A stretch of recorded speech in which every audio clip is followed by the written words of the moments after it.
লোহিত সাগরে সৌদি আরবের একটি সামরিক যুদ্ধজাহাজ ও সেটির নিরাপত্তায় থাকা 4টি নৌযানে ক্ষেপণাস্ত্র হামলা চালানোর দাবি করেছে ইয়েমেনের ইরান সমর্থিত সশস্ত্র গোষ্ঠী হুতি। সোমবার গোষ্ঠীটির সামরিক মুখপাত্র ইয়াহিয়া সারিসের টেলিগ্রামে দেওয়া এক বিবৃতিতে ওই হামলার তথ্য নিশ্চিত করেছে।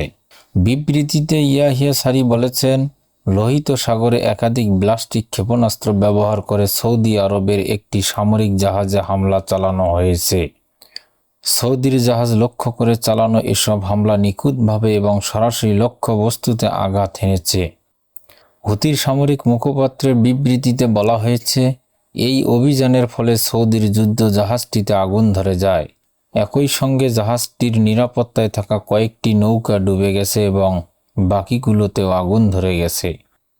সশস্ত্র বাহিনী অবরোধের জবাবে অবরোধের সমীকরণ বজায় রাখা এবং সৌদি সামরিক বাহিনীর সব ধরনের সমাবেশ লক্ষ্য করে হামলা অব্যাহত রেখেছে।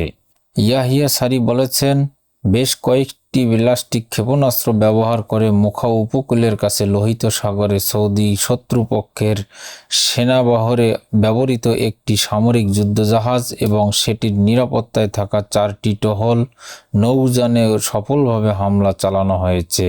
তবে এই হামলার বিষয়ে সৌদি কর্তৃপক্ষের কাছ থেকে তাৎক্ষণিকভাবে কোনো প্রতিক্রিয়া পাওয়া যায়নি।